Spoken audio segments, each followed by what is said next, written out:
with the homeboy.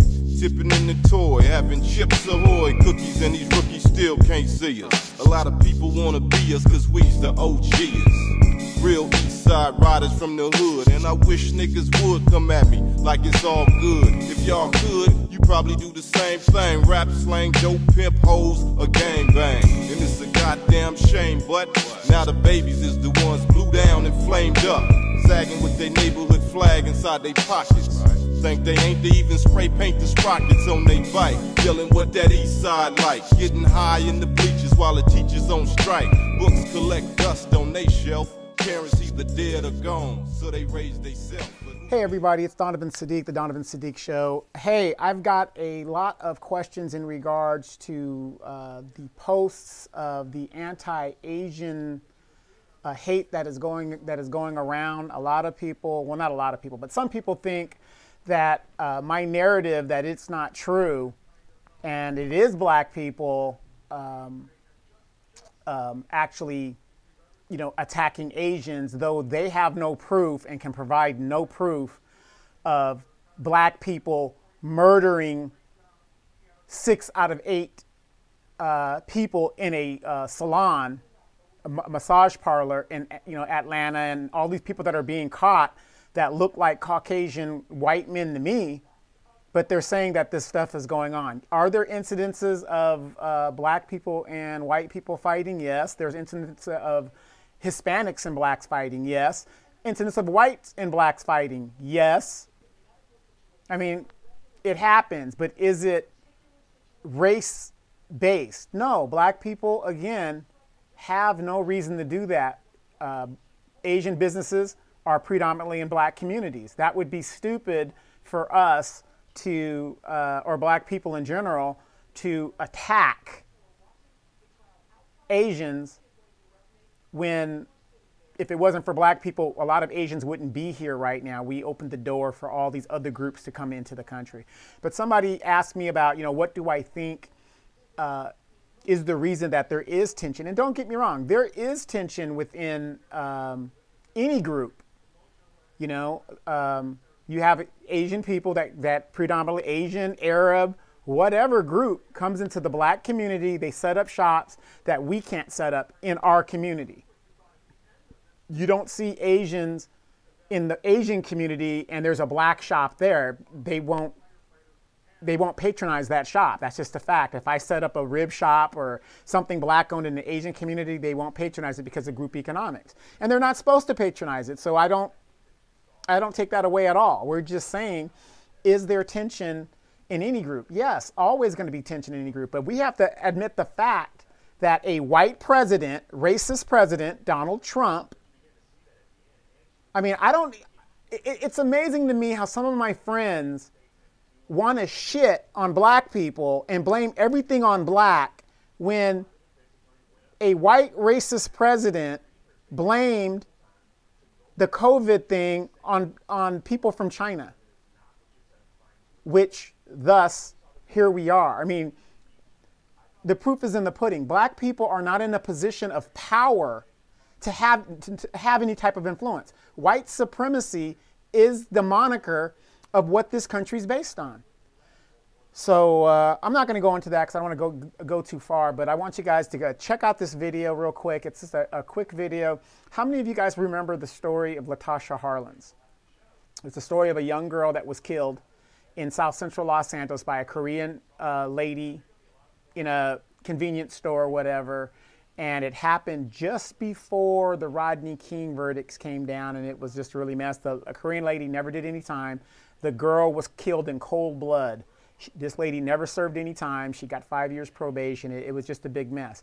And I believe a lot of the tension is still stemmed from that situation and just the economic situation that black people are in, which is why reparations is so damn important for ADOS.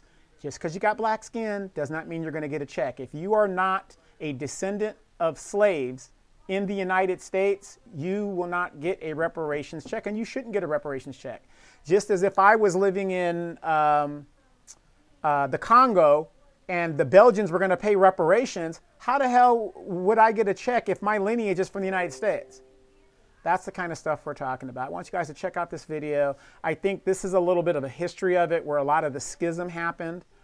Black people are frustrated. We're always being pushed to the back of the line.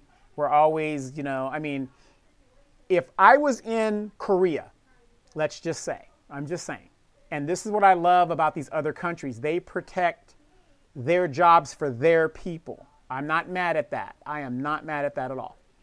But think about it. If I went to Korea, or I went to Japan, or I went to Africa, or I went to the Caribbean, or I went to South America, and I was able to set up shop in the Korean community, or in those communities, and I'm making dollars, and those people are butt poor.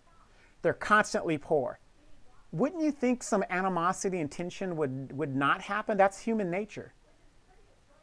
You know, no matter what they do, they continue to be poor, but yet these other people are coming to their country seeming to make money and get tax breaks and get all the breaks and everything, and these people are from the country. When I went to South Africa, people say, well, yeah, look at the South Africans. Well, again, South Africa to me has no excuse, and a lot of the African countries have no excuse for why their people are in the situation that they're in, because the majority of the country is black and African, and now they've got the majority rule, and they're being screwed over by their own people that look like them. They can't blame it on the white guy anymore, because the white people aren't in power up front. We know they're in power in shadow. So, but, you know, their black politicians aren't standing up for them. This is why we do these shows, so that we can point out the same thing that's happening over there in Africa is the same kind of politicians we have here in America. They stand up and they don't do shit for black people. You have Maxine Waters, a couple of days ago, was out there, you know, with the Asians, talking about Stop Asian Hate. That's great and that's fine, you know, because her constituents aren't just black. However, she got elected on a reparations platform. The predominantly people that vote for her are black. When was the last time you saw Maxine Waters take up anything black? Represent anything black? Oh, that's right, WAP. That empowering song, you know, that she takes up. That's not black. That ain't what we're talking about. So just check out this video. And again, you know, these are like the little things that we need to talk about. But this is where the tension comes from. Again, I do not see where black people are attacking Asians as the narrative on the national media tried to do, and say that, oh, black people are attacking Asians. That is not true. You guys know it's not true. I know it's not true. Total bullshit. Total bullshit. Every arrest that has been made in general that has made the national news has been a white Caucasian male. Wow. The very same person that keeps fucking with black people. Isn't that something? I'm Donovan Saadiq. Hey, join me a little bit later on the Donovan Saadiq Show, and join me on my podcast, Unapologetic. I'm Donovan Saadiq. You guys have a great day. See you guys on the War Zone. In 1992, the Los Angeles riots tore through the city, bringing complete destruction to the community and its businesses. As the world watched, news stations played over and over again the brutal video of Rodney King being beaten by the police, and the acquittal that came a year later, leading most to believe that this was the only reason behind the city's anger. But what so many people didn't see on the news was that just 2 weeks after the Rodney King beating, there was another brutality caught on camera, one that fueled racial tensions in LA and had rioters shouting the name LaTosha Harlins. LaTosha Harlins was born in Illinois on January 1st, 1976. When she was 5, her mother and father moved the family to Los Angeles, California, in the South area of LA. But just 2 years after the move, LaTosha's parents got a divorce. Her father left town, and LaTosha and her 2 younger siblings stayed with their mother. Tragically, not long after, LaTosha's mother was found murdered outside of an LA nightclub. LaTosha was 9 years old. After her mother's death, LaTosha was put in the care of her grandmother and aunt, who raised her and her brother and sister.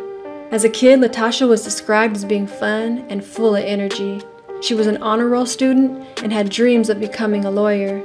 But on March 16, 1991, those dreams came to an end. It was Saturday morning in Los Angeles. The city of LA had been on edge for weeks, ever since the police beating video of Rodney King was released to the news media just 13 days earlier. 15-year-old Latasha Harlins, who lived in South Central, decided to stop at the Empire Market near her house to get some orange juice. Empire Market was owned by Korean husband and wife Billy Hwang Kai-do and Sunya Do. The couple had bought the mini market a few years earlier and was just one of a number of Korean families who had been purchasing businesses in South Central neighborhoods since the early 1980s. Normally, Billy Hwang Kai ran the front of the store with his son, but that morning he was working on the outside of the market, so his wife Sunya Do was at the register. At around 10 a.m., Latasha entered Empire Market and immediately walked to the back refrigerator section of the store and grabbed a small $1.79 bottle of orange juice from the cooler. Latasha put the orange juice in the back pocket of her backpack and proceeded to the front counter with $2 in her hand. But before Latasha had a chance to show her money, Sunya Do accused her of trying to steal the juice. Sunya reached over the counter and grabbed Latasha's backpack. Latasha pushed back. Sunya then grabbed Latasha's sweater, and Latasha pushed back again, knocking Sunya down. Attempting to end the confrontation, Latasha tossed the bottle of orange juice on the counter and walked towards the door. Seconds later, Sunya reached under the register, grabbed a .38 caliber handgun, and fired, hitting Latasha in the back of the head and killing her instantly. Court documents later revealed that Latasha had died with the $2 still in her hand. The entire incident was caught on surveillance camera. The killing of Latasha Harlins added to the already tense relationships between African Americans and Korean Americans in South Central during the 80s. In the book The Contested Murder of Latasha Harlins, author Brenda Stevenson noted that tensions had been building for years between the majority black community who lived in South LA and the Koreans who ran businesses there. Korean store owners believed black customers were dangerous and more likely to shoplift, while black customers accused Korean store owners of being racist and disrespectful. These beliefs from each side created anger and hostility in the community that sometimes turned violent. As the public debated both sides, Sunya Do in the case of Latasha Harlins went to trial. 51-year-old Sunya testified on her own behalf, claiming that the shooting was in self-defense and that she believed her life was in danger. Court documents show Sunya testified that although she could see the orange juice in Latasha Harlins' backpack, she remained suspicious, feeling that if Latasha had intended to pay for the juice, she would have had the bottle in her hand. Security footage proved Sunya's claim of shoplifting to be false, as it showed Latasha approaching the register to pay for the juice. The security footage also contradicted Sunya's claim of self-defense, as the video showed Latasha walking away during the time of her death. The jury found Sunya Do guilty of voluntary manslaughter and recommended the maximum sentence of 16 years. However, the trial judge, Joyce Carlin, threw out the jury's sentencing recommendation and instead sentenced Sunya to 5 years of probation, 400 hours of community service, and a $500 fine. Sunya received no jail time. Judge Joyce Carlin explained her decision in a statement at sentencing, saying, "Did Miss Do react inappropriately to Latasha Harlins? Absolutely. But was that overreaction understandable? I think it was." Judge Carlin added that she believed it unlikely that Sunya would ever commit a serious crime again. After Sunya's sentencing, Latasha Harlins' family, as well as the community, was outraged. Denise Harlins, Latasha's aunt, held marches and protests demanding justice for her niece. But later, a state appeals court unanimously upheld Judge Carlin's sentencing. This intensified the feelings in the community of anger and frustration with the criminal justice system. The LAPD tried to calm tensions throughout the city by disputing reports that Latasha's shooting was racially motivated, and the president of the National Korean American Grocers Association released a statement asking the public to see the incident as a dispute between store owner and customer and not a racial event. But these statements only caused more racial divide. 6 months later, in April of 1992, while the Latasha Harlins verdict was still fresh on everyone's mind, the Rodney King verdict was announced. Not guilty. Within hours, violence erupted on the streets of South LA and quickly spread to Koreatown. By the time the riots ended, 5 days later, more than 60 people had been killed, over 2,000 were injured, and nearly 6,000 looters and arsonists were arrested. The rioting destroyed Koreatown. It's estimated that almost 3,000 buildings were damaged or destroyed, and that approximately 2,000 of those buildings were Korean-owned. Sun Ya-do and her husband's store was one of those businesses. Empire Market was looted and burned to the ground, and it never reopened. Following the riots, the LA Times reported that the LAPD blamed the city's unrest on the Rodney King verdict, but that most Koreans believed that they were targeted because of the death of Latasha Harlins. Despite this, months after the riots, leaders from both the African American community and the Korean American community got together, calling for a time of healing.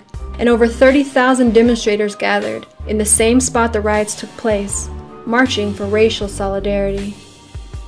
It's now been almost 30 years since Latasha Harlins was killed.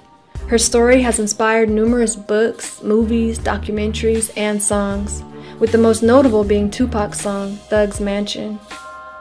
Latasha Harlins is now remembered not as a symbol of hate, but as a symbol of why we need peace.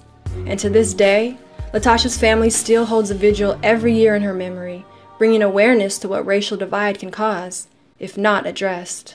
All this racism and hate going on and people being pitted against each other, please don't believe the hype. Support one another, all nationalities, because we're going to need it.